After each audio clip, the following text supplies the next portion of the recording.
You're listening to the Huddle Up Podcast with Chad Jensen and Zack Kelberman. Join Broncos Country's deep divers at milehighhuddle.com and sound off. And now it's time to drop some knowledge.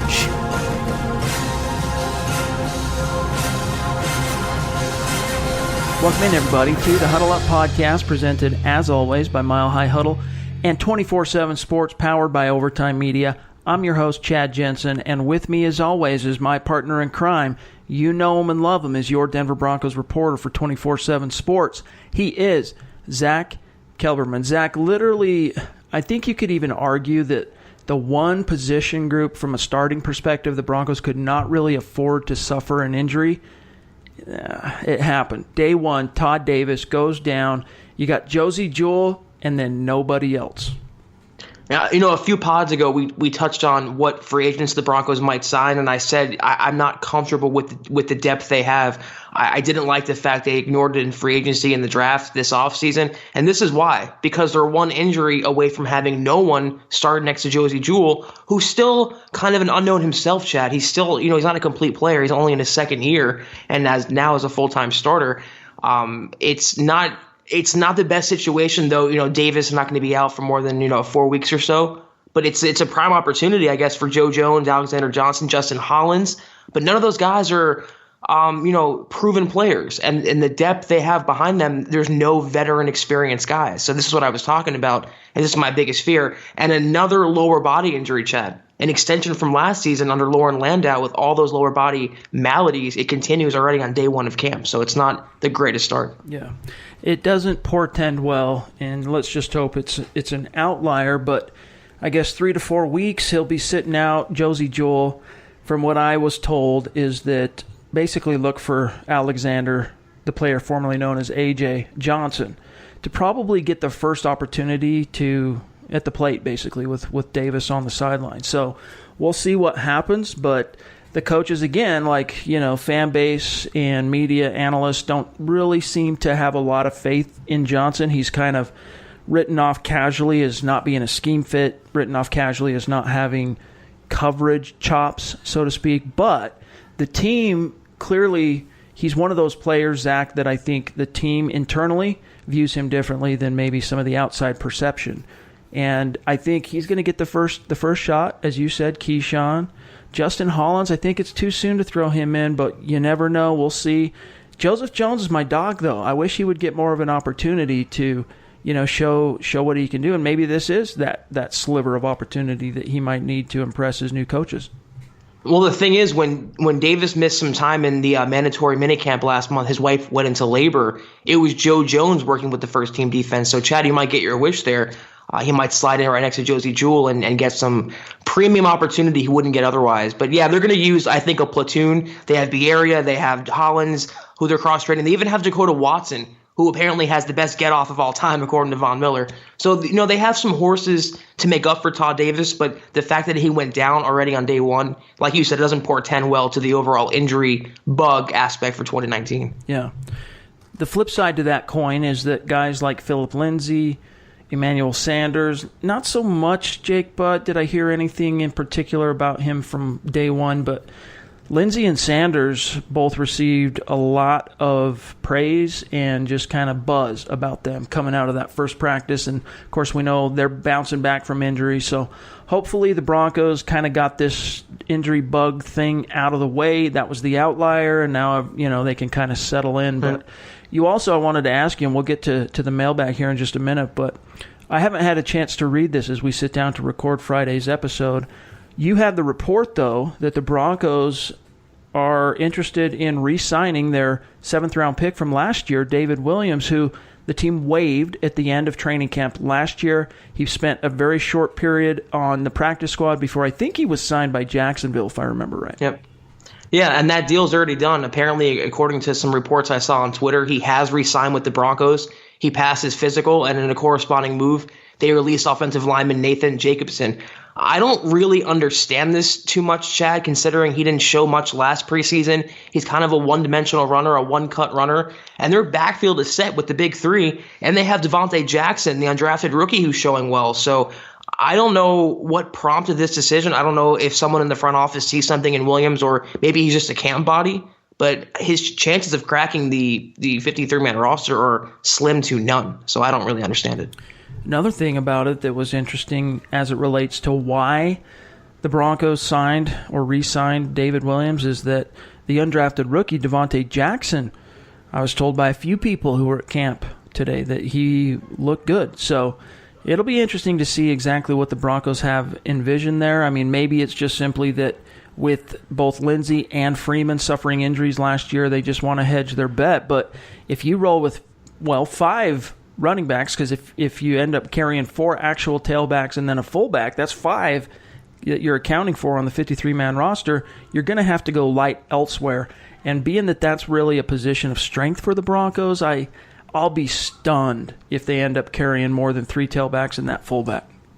Yeah, I don't, and like I said, their players are locked in. So where if Williams fits into this equation, I do not know. But it's been a weird offseason. Dakota Watson, Williams, Billy Wynn, these random old names are coming back to Denver, and it has to be the common denominator. Someone in the scouting department of the front office likes their abilities. It's the only thing I can think of. Well, there is a reason the Broncos told Philip Lindsay on one hand before and during the draft they were going to take him late, and ended up going with David Williams. Someone in the front office likes them, some David Williams. And, maybe this is just an epiphany. If he's going to compete with anybody, it's probably Devontae Booker. If anyone's currently under threat because of the signing of David Williams, it's probably Devontae Booker. But, because just they're similar-sized backs, the biggest difference, I think, between those two, though, is that David Williams is probably a lot more cut out for the zone blocking scheme. He's a lot more, he's known for having those quick feet, decisive cuts. And Devontae Booker, he's probably built more for the, power gap scheme. Pick, what hole you're going to, get there as quickly as you can and explode. Whereas in the zone blocking scheme, you're going laterally, you're going sideways, and you kind of have to have patience and vision to follow the line and then see the cutback lane and attack. And so, I don't know. I think if anybody should be worried, it's probably Booker. Yeah, and it's surprising because his skill set, it blends well in this Broncos offense because he's the best pass-protecting running back. He's good as a pass catcher, and he's good as a runner. He has some fumbling issues, some durability issues, but we've always been Booker fans, Chad, and the Broncos have stuck by him, and I thought he had a pretty safe role carved out for this season. But yeah, I agree. If anyone in theory is going to be pushed for this last spot on the Broncos depth chart, it is Booker, but I'd be shocked if Williams made it and Booker didn't going into the season. Yeah, I would too, especially after how strong Booker played last year as the third running back on the depth chart. And just really, from a quality perspective, it was his best season as a pro. And, he's entering a contract year, so the Broncos are probably just hedging their bet because even if Williams doesn't make the 53, he's got practice squad eligibility. So they could stash him for, and hedge against the future, basically. But we got a lot to get to today. Obviously, very active day 1 of Denver Broncos training camp from Thursday. We'll see how much of that we're able to get to on today's show and also your questions. But first, make sure you're following the show on Twitter at HuddleUpPod. That is the best way for you to keep your finger on the pulse of what's happening with your Denver Broncos and with the Huddle Up podcast in real time at HuddleUpPod. If you're on iTunes, we appreciate you leave us a creative review. And if you like what you hear, give us that 5-star rating. And YouTube, keep the questions coming, keep the likes, the comments, subscribe, click the bell if you want immediate notifications when we upload. Appreciate all you guys. All right, Zach, it is that time of the week where we take a peek inside the Mile High Mailbag because Zach and I are your football priests, and each and every week we're here to offer you the absolution and answers to your burning Broncos questions. And we'll start with the flood of questions that we received on YouTube. And I guess we can start here with Gregory Miller on YouTube. Here's his question, Zach. He says, I've been watching the San Francisco 49er offense. I'm wondering, would they, the Broncos, put Royce Freeman in the backfield and let Philip Lindsay run the jet sweep from the slot like Emmanuel Sanders did last year?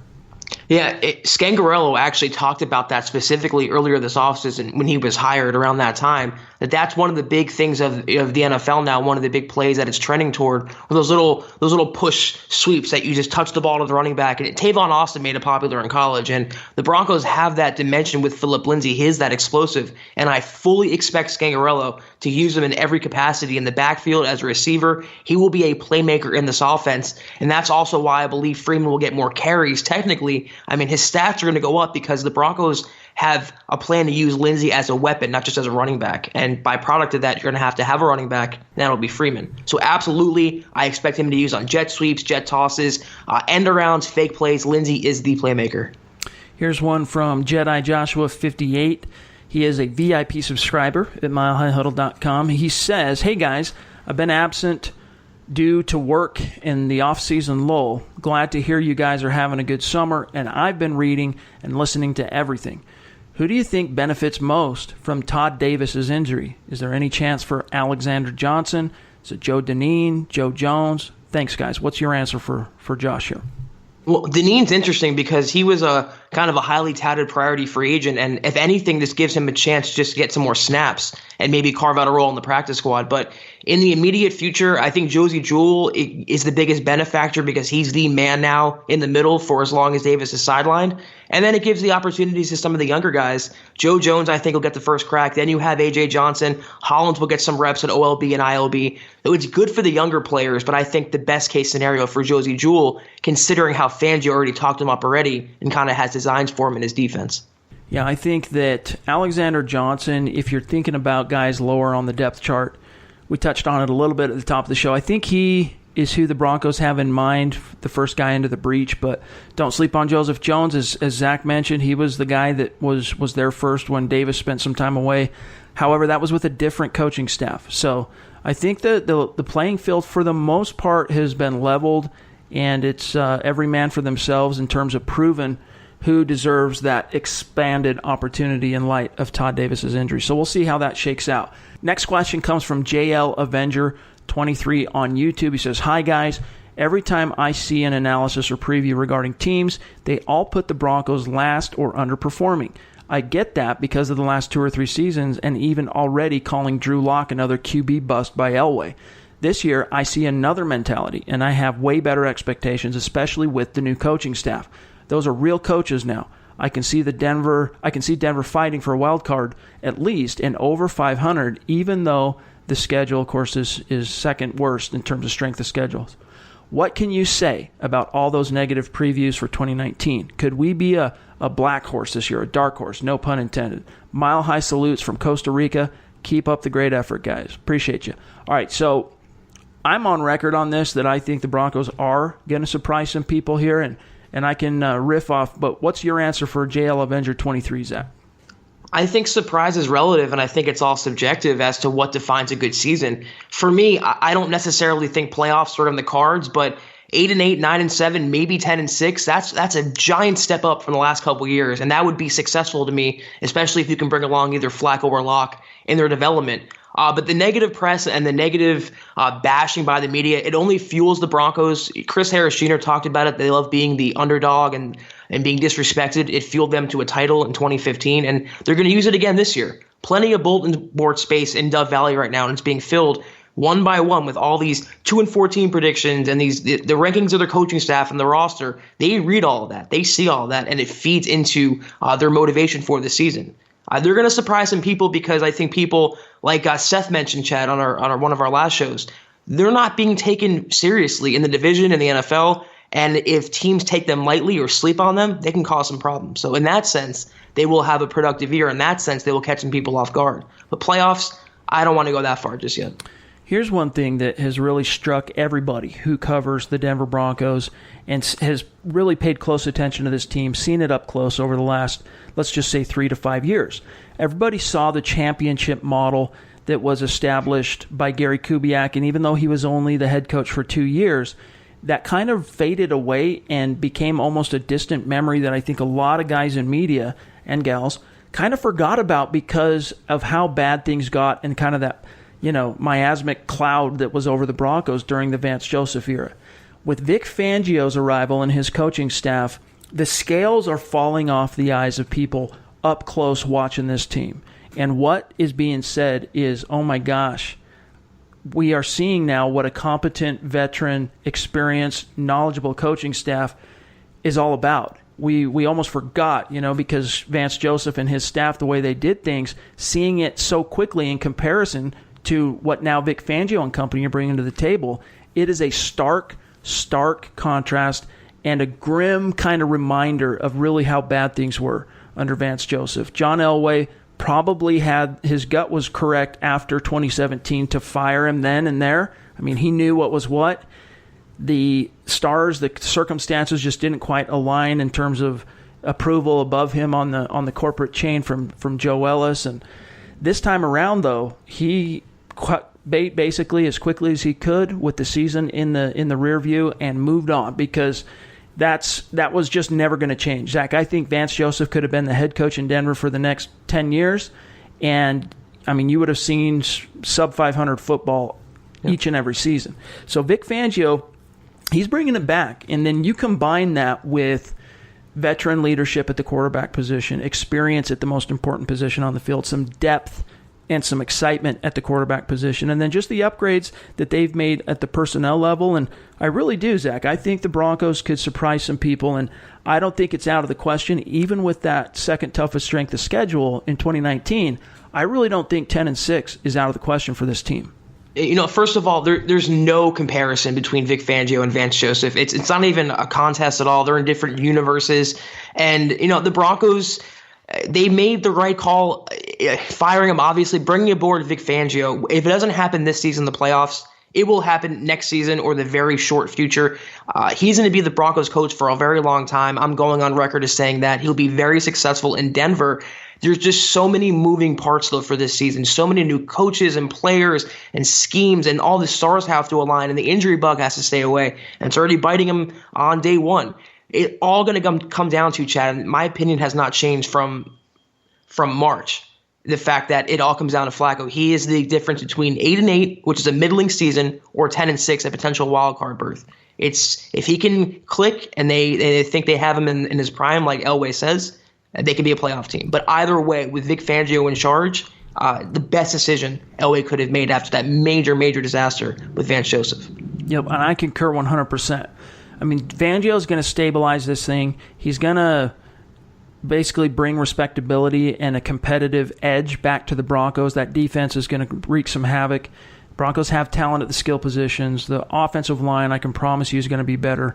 We'll see how the injury bug affects that, moving forward. But what it really boils down to in terms of a fair to middling season and missing out on the playoffs and making it to January football, it really does devolve and come back, the onus being on Joe Flacco. So we'll see. We'll see whether or not there's something special to the Mile High Magic and the quarterback position and the juice that comes with that as a Bronco, and whether or not that can maybe elevate Joe Flacco in his 12th season as a pro. Now, this next question, Zach, comes from Paul at Paul826 on Twitter.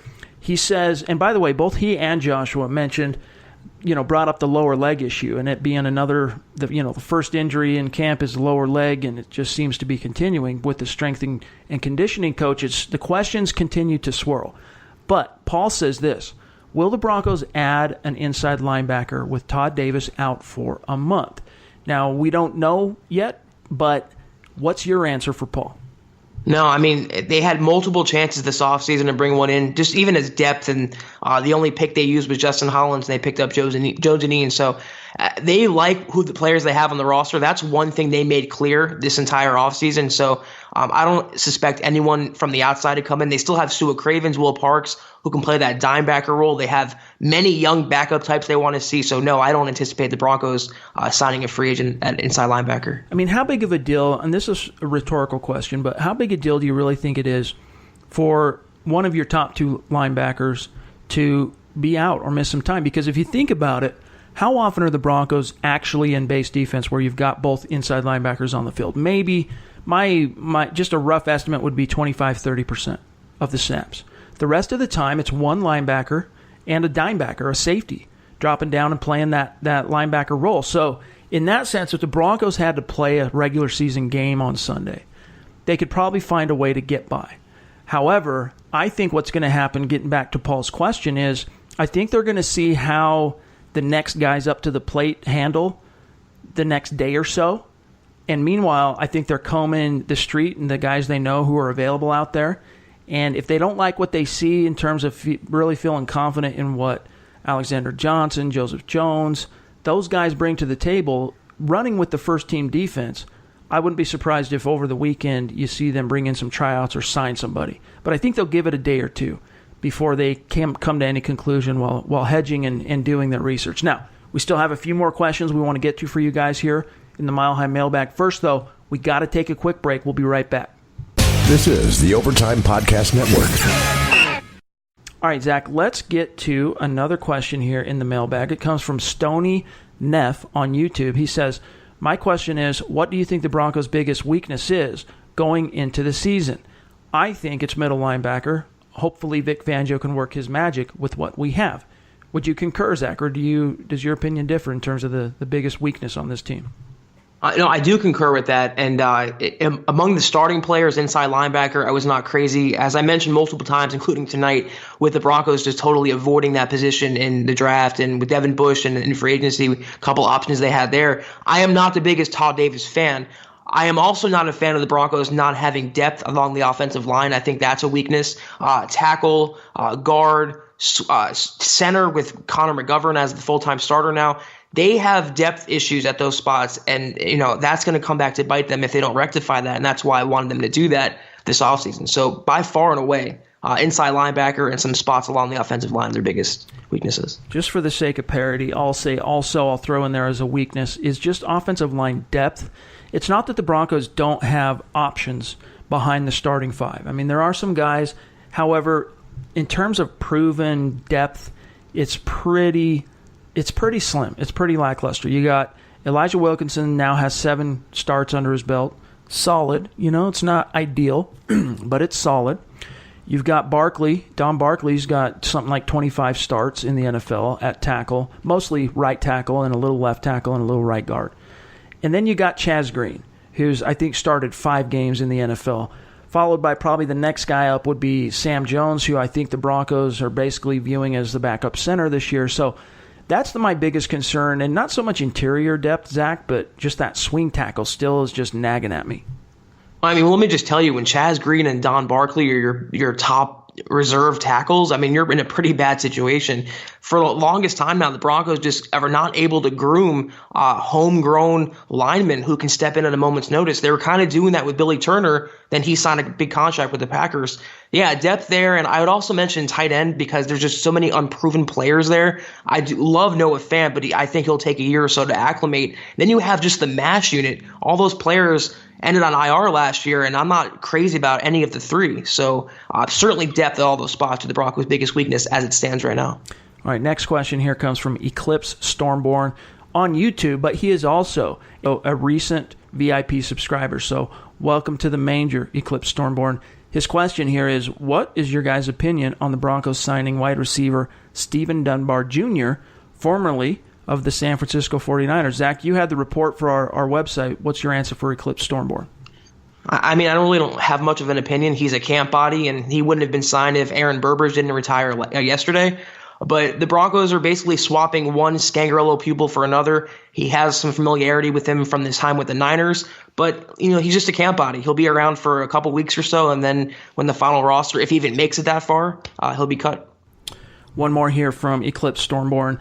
He says, good afternoon, fellows. Great pod as usual. My question today is, can or will Sua Cravens play to the potential everyone expected last year? Or do you think he'll be cut before the final 53 is formed? Thanks, and keep up the excellent work. Your answer. I'm, as most of the listeners know, I'm not the biggest Sua Cravens fan, but he has the whole summer now to prove himself. And in this secondary with so many playmakers and so many different players playing different positions, he can carve out a role as that dime backer, especially now with Todd Davis on the shelf. But he's going to need to impress Vic Fangio. He's going to have to show mental resolve and commitment to the game. All things he lacked last year, all things that kind of got by with Vance Joseph will not fly at all with Vic Fangio. So he has the next couple months to prove himself, or else he will be cut. That's my prediction. I think can Sua Cravens play to the potential everyone expected? Yes, he has the ability. He has the natural talent. You guys have heard me say before he's the best safety on the roster, not named Justin Simmons. Will he?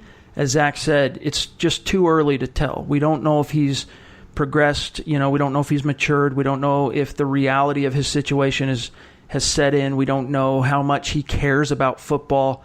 So this summer should answer a lot of those questions, and it might take a couple of games into the preseason, but we should know because he's a player that when he was locked in, I'm thinking coming out of USC in that first year as a Redskin, he played with immense intensity. I mean, he's a very physical, just flying around type of football player. Will he have that passion? Will he play with that pop, that intensity? We'll see. Does he have it in him? Absolutely. So it's on him. As Vic Fangio would say, that's up to him. All right, last question, and then we're going to get out of here for today, Zach. Comes from Stephen Baumgartner on YouTube. He says, how many sacks do you guys think Vaughn and Chubb will combine for? How many total yards also do you think Philip Lindsay gets? Thanks. At a minimum for Chubb and Vaughn, I see 20 sacks. At a bare minimum, 20 sacks. I think they can hit 30, even 40, though, that outlandish prediction from NFL.com. That's within reach. I do believe they're both Defensive Player of the Year candidates. They're going to blossom in Vic Fangio's defense, and the Broncos will lead the league or come close to leading the league in sacks this year with those two players. So I would venture optimistically to say 30, but 20, 25 at a bare minimum. As for Philip Lindsay, he'll clear 1,000 as a runner and a receiver. I don't know in any one category if he'll hit 1,000, but he'll do well over 1,000, 10 to 12 touchdowns total. He'll be that offensive playmaker all around. But the guy to watch his numbers go up is Royce Freeman. First and second down, he is locked in as that workhorse. They're going to kind of rest Lindsay this year and use him more as a playmaker. So, but easily over 1,000 yards, easily 10 touchdowns for that biggest offensive centerpiece.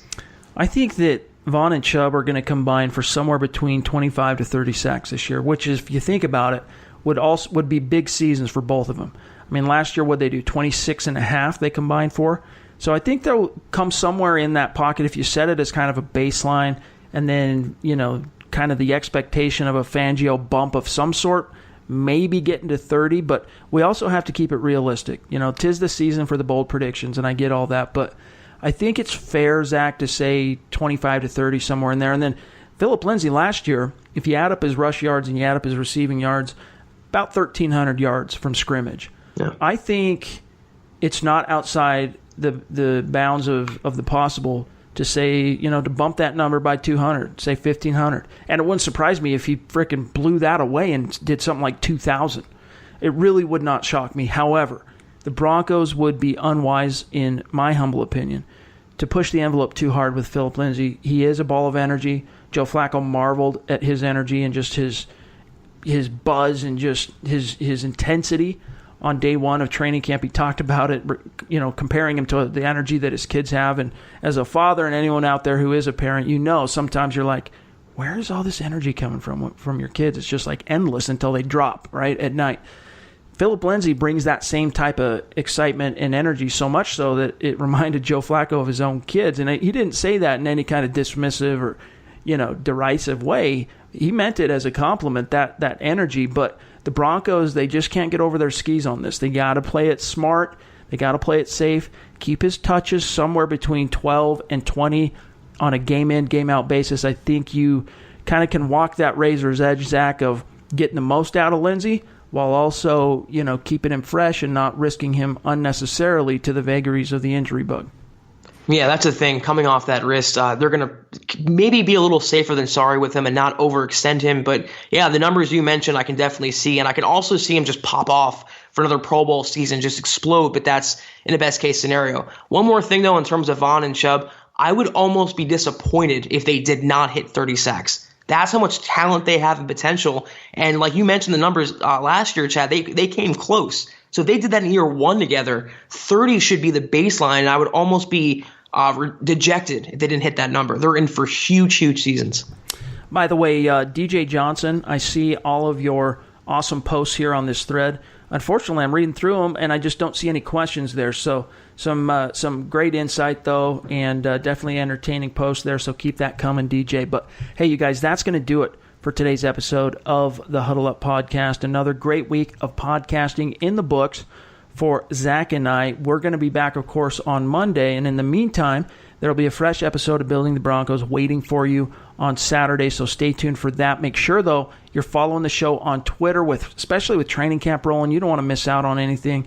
At Huddle Up Pod. You can find my partner, Zack Kelberman, at Kelberman247, who will be steadily pounding away all the stories and news that are coming out of camp on a day in, day out basis through the weekend. So make sure you're following Zach. Myself, at Chad and Jensen, mostly bringing in the analysis after the fact as opposed to the news. That's how Zach and I complement each other as partners in crime. So make sure you're following us, and I think you'll be okay and get through this weekend. It's exciting. Broncos football is back, so enjoy it, you guys. Training camp is here. For Zack Kelberman, I'm Chad Jensen. We'll talk to you on Monday. You've been listening to the Huddle Up Podcast. Join Broncos Country's deep divers at milehighhuddle.com to keep the conversation going.